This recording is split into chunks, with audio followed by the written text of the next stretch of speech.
मेरा नाम ज़हीर है, मोहम्मद ज़हीर। रावलपिंडी का शहर का रहशू में काम मैं करता हूँ लोहे का। ये रत्ता मराल का इलाका है, इस इलाके में होता है। पहलवानी का शौक़ जो है वो मेरे को बचपन से ही है। भाई भी बड़े करते थे, भाई को देख कर मुझे शौक़ हुआ।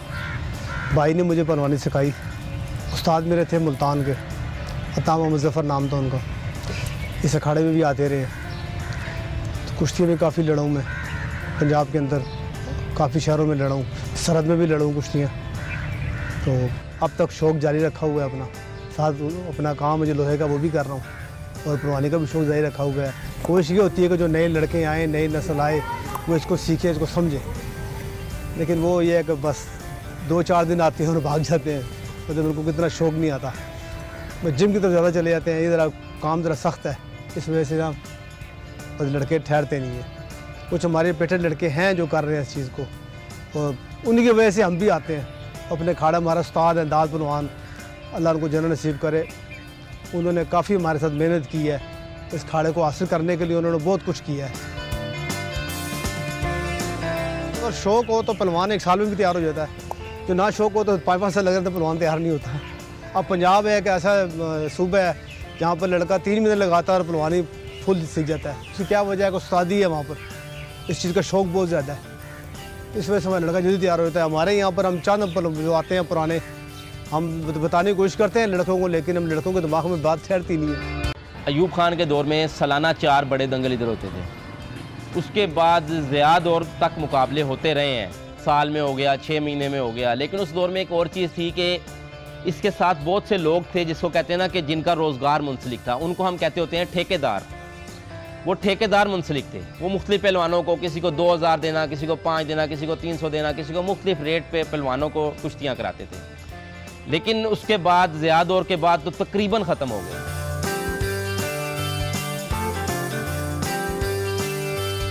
पड़ोसी मुल्क है इंडिया, वहाँ आपके पाकिस्तान के बॉर्डर से लेके तकरीबन पूरे इंडिया में रोज़ाना मुकाबले होते हैं। रोज़ाना ट्रैक्टर और गाड़ियों से लेके लाखों रुपए नकदी तक वो नकद इनामात देते हैं। और उनके लड़के जो ट्रेंड याफ्ता हैं वो कहाँ पूरी दुनिया में जगह जगह पे, वो इवन दुबई में मुख्तलिफ जगहों पहलवानी की वजह से वो नौकरियां कर रहे हैं। लेकिन अफसोस है कि हमें बस गवर्नमेंट बजट भी नहीं देती, और कुछ जो बजट देती है वो ऊपर लेवल पे ही खाया जाता है, नीचे लेवल पे आता ही नहीं बजट।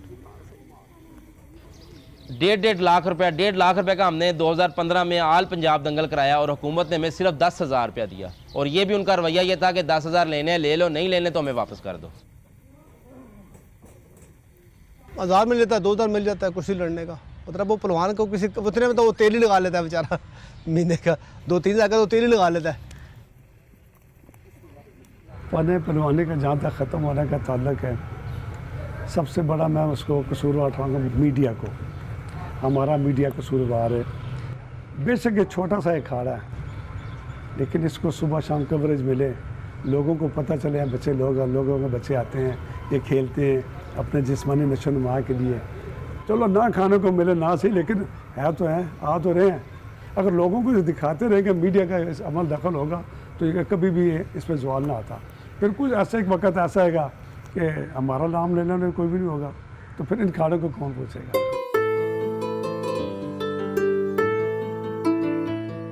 पूरी दुनिया में आप देख लें, अब चाइना में मिसाल है, क्रिकेट टीम नहीं है तो बाकी गेमें नहीं हो रही हैं। वो हर गेम को बराबर प्रायोरिटी देते हैं। लेकिन यहाँ क्रिकेट को तो बहुत ज़्यादा आप ले जाते हैं, और बाकी गेमें जो हैं वो जो है उनको मुआवजे हैं वो भी नहीं देते।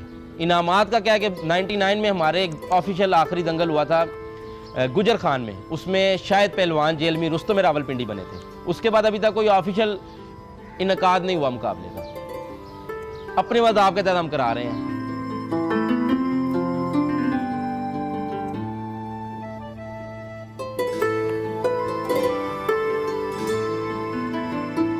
एक तो हमें रेसलिंग मैच चाहिए, फिर हमारे जो 8-10 लड़के हैं जो प्रॉपर सुबह शाम खाड़े में आते हैं, उनका एक स्टाइपेंड होना चाहिए।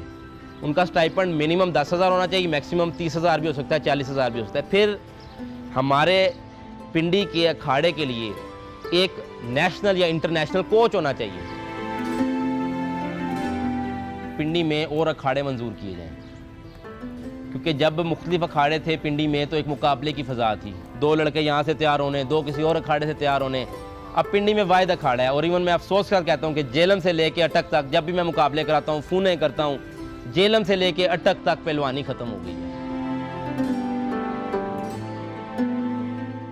मैं पिंडी की आवाम से अपील करता हूँ कि वो अखाड़े में आए और इधर अपने बच्चों को लेकर आए ताकि फ़न पहलवानी दोबारा से ज़िंदा हो सके।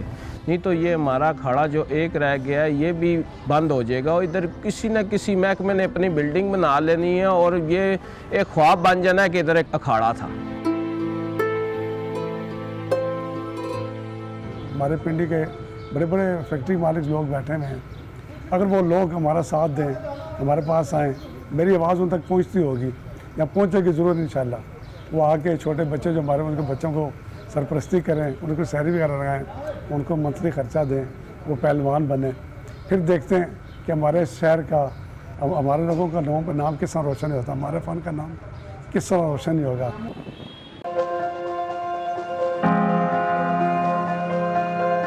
सैयद इजाज़ हुसैन मेरा नाम है जी। ज़िला सरगोदा 126 जनूबी ये इलाका है। ये 26 गैमन से ये मशहूर है। एशिया की सबसे बड़ी स्टोन मार्केट ये है कि जहाँ से क्रैश इलाकों में बहुत दूर दूर तक जाता है। यहाँ पे कमज़ोरी ये है कि मज़दूर अपना जानी नुकसान, माली नुकसान मज़दूर कर रहा है, लेकिन इसके ऊपर जो है महकमा है या हमारी गवर्नमेंट है वो तवज्जो नहीं दे रही कि मज़दूर जो है हमें इतने यहाँ से यानी कि वो प्रॉफिट दे रही है। अरबों रुपए का ठेका होता है पहाड़ियों का, सेल टैक्स जाता है, मज़दूर का सेफ्टी का सामान, उसका तहफ़्फ़ुज़, ये चीज़ें यहाँ मज़दूर को मुहैया नहीं है। तो मैं पहाड़ी मज़दूर ट्रेड यूनियन का सदर भी हूँ, मज़दूरी भी कर रहा हूँ, मज़दूरों की नुमाइंदगी भी कर रहा हूँ, सिर्फ इसीलिए कि शायद मज़दूरों का कुछ ना कुछ मज़दूरों का हो जाए।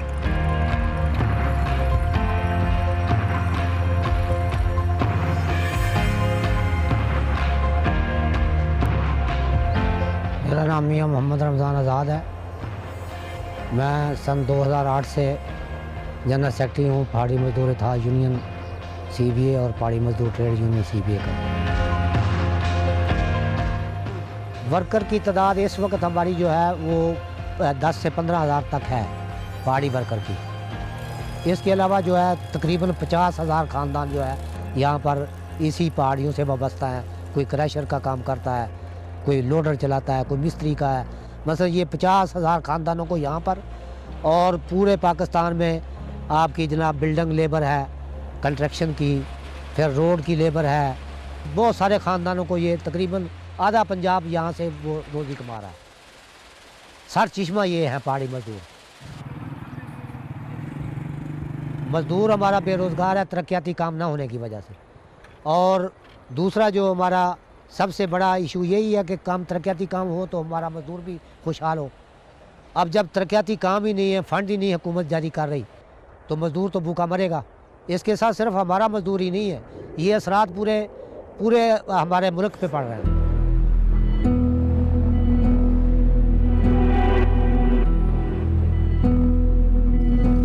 मेरा नाम मोहम्मद अशरफ है जी। मैं चक नंबर 126 जनूबी का रहायशी हूँ। तकरीबन 5 साल से मैं ये पहाड़ी का काम कर रहा हूँ। बहुत गर्द-आलूद होता है ये इलाका।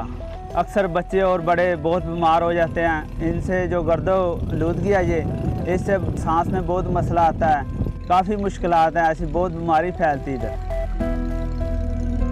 इसमें हमारी बहुत ज़्यादा जो है वो मेहनत होती है, लेकिन इतना मुआवजा नहीं मिलता है जितनी हम मेहनत करते हैं। सुबह से आते हैं, शाम 6 बजे हम वापस जाते हैं। सारा दिन हमारा इधर ही गुजर जाता है। बहुत जो है ना सख्त काम है ये। बस क्या करें, कोई मुलाजमत नहीं है, कोई नौकरी नहीं है, बस यही एक हुनर सीखा है, यही कर रहे हैं। तकरीबन अरसा 5-10 साल से इधर लगे हुए हैं। बस यही हुनर है, कोई नहीं हमारे पास। अब हुनर करें या बच्चों का पेट पालें। यहाँ पर जो काम है ये पीस रेट पे है, तनख्वाह नहीं है मजदूर की। पीस रेट का मतलब है कि 750 रुपया पर ट्राली 200 क्यूबिक फुट। ये इनका तमाम अखराजात मजदूर ख़ुद करता है। एक उनका सरबराह होता है मेट, उसके ज़रिए सारे अखराजात करते हैं, बरूद का, बोर का, ब्लास्टिंग का, उसके बाद खुर्दोनोश का, जो भी है। हफ्ते के बाद उनका हिसाब होता है, जितनी उनकी इनकम होती है उसमें से वो खर्चा हफ्ते का कट जाता है और जो बकाया बचते हैं उनके ऊपर डिवाइड हो जाते हैं पर डे के हिसाब से। अब जितने किसी की हाज़िरी होगी उस हिसाब के हिसाब उनकी मजदूरी बन जाएगी। महकमे वाले लीज होल्डर वो तकड़े हैं, मज़दूर माड़े हैं, इसलिए जो है मज़दूरों की यहाँ पे बात नहीं सुनी जाती। मज़दूरों से माल लेकर जाते हैं ज़्यादा, मजदूरी देते हैं कम। ये आग लगाने तक 3 शो बदलते हैं। पटाई वाला अलग होता है, जो पत्थर गिराता है लूज़, जो पत्थर उसने ब्लास्टिंग में लूज़ किया होता है वो पत्थर गिराने वाले अलग होते हैं। आग लगाने वाला अलग होता है, भरने वाला अलग होता है, बोर लगाने वाला अलग होता है। ये आप अपनी शिफ्ट के मुताबिक जब काम करते हैं तो फिर जब वो आग लगाने वाला होता है उसको पता होता है जी मेरे पास 20 सुरंग है, मेरे पास 25 है, 50 है, 50 सुरंग पे 50 आदमी होता है, 60 सुरंग पे 60 आदमी होता है, 70 सुरंग पे 70 आदमी होता है। ऐसे जैसे लाइन होती है वो फिर जब आग लगाते हैं ना उनकी स्पीड होती है, उनको पता होता है कि इतने टाइम में हमें आग लगा देनी है। 1 मिनट में तो वो आग लगा देते हैं, 4 मिनट में वो अपनी सेफ्टी करके अपनी जगह पर पहुँच जाते हैं जहाँ उन्हें बैठना होता है।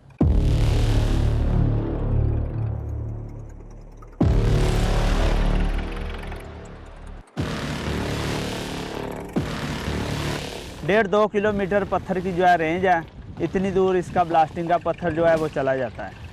इस वजह से, इस खतरे की वजह से फिर भागना पड़ता है। वैसे कई बार ऐसे भी होता है गलत भी आग लग जाती है, अल्लाह ना करे, तो ऐसी सूरत में फिर मौत ही वाक़या होती है।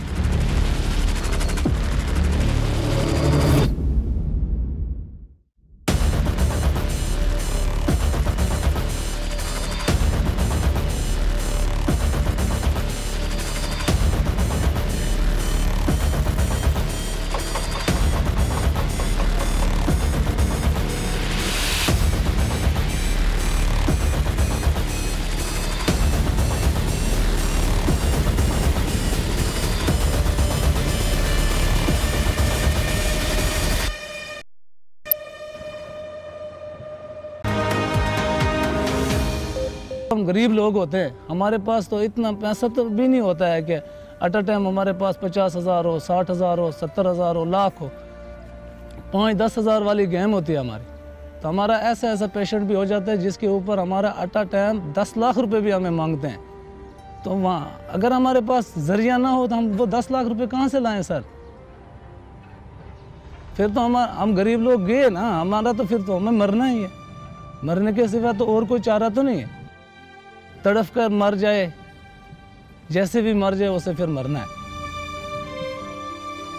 लीज होल्डर वहाँ तक ही हमारे साथ तावन करते हैं जहाँ तक उनका बस होता है। जब उनका बस ख़त्म हो जाए तो वो भी हमें कहते हैं जी अब आप इसको घर ले जाएं, इसका आप घर में ही करें, बस अभी जो ज़िंदगी के दिन हैं वो ये गुजारता चलेगा। उसके बाद हम लीज वालों से क्या मांगे? अब कम अज़ कम 25 से 30 खाटें जो है ना ब्लॉकों में खाटें बंद पड़ी हैं जिनमें हादसे हुए हैं। 3-3, 4-4 आदमी नीचे मजदूर मर गए, लेकिन वो महकमा मैन जो है वो अपना चला रहा है। गवर्नमेंट के कागज़ों में बंद पड़ी हैं, वैसे कार्रवाई चल रही है, खाटें चल रही हैं। उसमें नुकसान किसका है? मज़दूरों का नुकसान है, मुल्क का नुकसान है। मुल्क का नुकसान कर रहे हैं, लूट के खा रहे हैं, लेकिन कोई पूछने वाला नहीं है। 10 साल 15 साल पहले की मैं बात करता हूँ, उस वक़्त पहाड़ थोड़े से आसान थे। अभी जो 10 या 12 साल हो गए, 13 साल हो गए, अब पहाड़ डेंजरस पहाड़ आ रहा है, मुश्किल पहाड़ आ रहा है। हर तरफ से कटाई हो रहा है, ये तो मुश्किल बनता जाता है। पहले हमारा ये पहाड़ियों का ब्लॉक बड़े थे और टाइम पीरियड 5 साल था। जब पहाड़ियाँ क्लोज़ हुई, हुकूमत ने हमारे ऊपर ये जुल्म किया कि रेवेन्यू इकट्ठा करने के लिए इन ब्लॉकों को डिवाइड कर दिया, छोटे छोटे ब्लॉक कर दिए। पहाड़ियाँ भी क्लोज़ हो चुकी थी और ब्लॉक भी छोटे अपना कर दिए। एक पहाड़ी जो है वो 4-4 ठेकेदारों में बांट दी। दूसरा ये है कि टाइम पीरियड 5 साल की बजाय 3 साल कर दिया। जो पहाड़ी 5 करोड़ पे थी 5 साल के लिए, वो जनाब अब 3 साल के लिए जो है 50 करोड़ की, बल्कि 1 अरब 19 करोड़ रुपए एक पहाड़ी अभी नीलाम हुई है। अब जिसने 3 साल के लिए 1 अरब 19 करोड़ रुपया खर्च करना है तो वो तो दबाव डालेगा मजदूर के ऊपर कि हमें जनाब अली इसकी जनाब प्रोग्रेस दो। अब मजदूर के अंदर इतनी ताकत नहीं होती कि वो पहाड़ को एकदम अपना गिरा दे। वो फिर ये करते हैं कि नीचे से अंडर कट लगाते हैं। अंडर कट लगाने की वजह से पहाड़ जो है खुद गिरता है, जिसके नीचे आके मजदूरों की अमवात ज़्यादा होना शुरू हो गई। अब 2000 से लेके 2014 तक हमारे 224 मजदूर जो है शहीद हुए। 2015 से 2018 तक 3 साल में 126 मजदूर शहीद हुए। ये इतनी रेशो बढ़ी है। हादसा ऐसे होते हैं ना जी, जो ऊपर गए हैं रस्सों के ज़रिए काम कर रहे हैं, कहीं रस्सा टूट गया, कहीं से रस्सा टूट गया, कहीं से पैर स्लिप हो गया, या नीचे वो काम कर रहे हैं ऊपर से पत्थर आ गया, सर पे लग गया तो सर ज़ख्मी हो गया, अगर किसी बाजू पे लग गया तो बाजू ज़ाया हो गया, अगर ऊपर से गिर भी जाता है, जैसे ये अभी अस्पताल में आदमी पड़ा है, ये ऊपर से स्लिप हुआ, ऊपर से गिरा, नीचे आया, नीचे आते हुए जनाब इसकी कमर की जो रीढ़ की हड्डी है वो फ्रैक्चर हो गई। अभी अल्लाह मालिक है वो उठेगा या नहीं उठेगा, यानी कि ऊपर से काम कर रहे हैं। आपने हालात तो देखिए, यानी ख़तरनाक जगह से ख़तरनाक जगह पे जाके काम करते हैं। उनको जनाब ना बोरिंग करनी है ड्रिल के साथ, वो भी रस्सों के साथ करनी है, बेल्ट के सर पे करनी है। हेलमेट तो पहना होता है, हेलमेट तो होता है, लेकिन हेलमेट कितना पत्थर बर्दाश्त करेगा, हेलमेट को भी तोड़ देता है पत्थर। पहले तो हमारे हज़ारों की तादाद में इधर लोग होते थे, अब तो हमारे घटते आ रहे हैं, घटते ऐसे आ रहे हैं कि लोग डर गए। जो अभी नए लोग आ रहे हैं, नए बच्चे आ रहे हैं, वो भी आना शुरू हो गए थे। जब उन्होंने हादसे देखे तो वो डर गए। अभी वो जो पहले से हम लोग हैं, अभी मुझे 25 साल हो गए, मैं जब पहाड़ का काम करता हूँ, अभी मुझे और कोई काम मिलता भी नहीं। 2004 से हमारे डेथ ग्रांट के 88 केस सिर्फ सरगोदा रीजन के जो हमने पास करके वर्कर वेलफेयर बोर्ड को भेजे। अब 4 साल के बाद जो है 22 डेथ ग्रांट जो है वो पेमेंट हुई 4 साल बाद। अब उन्होंने ये किया कि सुप्रीम कोर्ट में हम गए तो उन्होंने एक्शन लिया। अब उस एक्शन की वजह से उन्होंने जल्दी ये किया कि वफाकी हुकूमत ने पैसे रजीज़ किए, और उन्होंने जो सबसे बाद में गए थे वो सबसे पहले पैसे उनको मिल गए। जो सबसे पहले के हैं वो अभी तक उधर ही पड़े हुए हैं।